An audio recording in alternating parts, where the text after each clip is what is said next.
ঘোষণা দিতে চাই, আর একটা জুলাই যোদ্ধাদেরকে ট্রামিং করে পার পাবে না কেউ।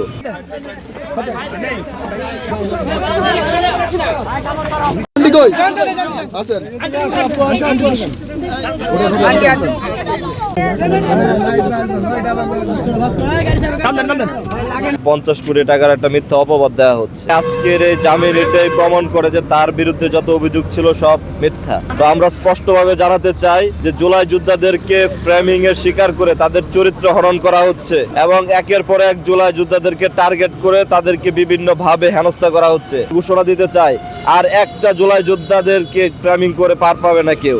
আমরা প্রত্যেক জুলাই যোদ্ধার সাথে আছি, প্রত্যেক সহযোদ্ধার পাশে আছি, ছিলাম, থাকবো ইনশাআল্লাহ। প্রতিটা জুলাই যোদ্ধাকে যদি আলাদাভাবে দেখা হয় এবং এটা তো সর্বদলীয় মানে যদি বলা যায় এটা হচ্ছে সম্পূর্ণ একটা বৈষম্যের মধ্যে কাতারেই পড়ে। দ্বিতীয় বিষয় হচ্ছে জুলাই তো কারো একার না, জুলাই তো সবার। সেই দিক থেকে সবার উচিত ছিল যে তাহারিমার বিষয়ে সবার এগিয়ে আসা, সেটা আমরা দেখতে পাই নাই। এনসিপি বলি, ছাত্র শক্তি বলি, যারা জুলাই গণঅভ্যুত্থান থেকে যে দল উঠে এসেছে তারা জুলাইকে ধারণ করে বলেই জুলাই যোদ্ধারা সবসময় পাশে ছিল এবং পাশে থাকবে। ফ্যাসিস্টের দালারা এখনো নির্মূল হয়নি। পরবর্তীতে যদি এরকম দেখা যায় অবশ্যই আমরা জুলাইয়ের পক্ষে থাকবো এবং জুলাই বিরোধী সকল কার্যক্রম আমরা রুখে দেবো ইনশাল্লাহ। সিম্পল একটা মামলায় তাকে 2 দিনের রিমান্ড দেওয়া হয়েছিল এবং তার কিন্তু আন্ডারেজ ছিল। তদন্তের যিনি আয়ুধ ছিল, এই মামলার আয়ুধ ছিল, উনি কিন্তু 21 বছর হিসেবেই উপস্থাপন করেছিল আদালতের কাছে এবং সেটা প্রথম ফল ছিল আয়ুর। কিন্তু আমরা দেখতে পেরেছি আদালত কোনোভাবে কোনো জায়গা থেকে বায়াস হয়েছে কিনা আমরা জানি না, কিন্তু তারপরও যেহেতু 2 দিনের রিমান্ড দিয়েছিল আমরা আবার রিভিউ করেছিলাম এবং রিভিউতে আমরা সফল হয়েছি।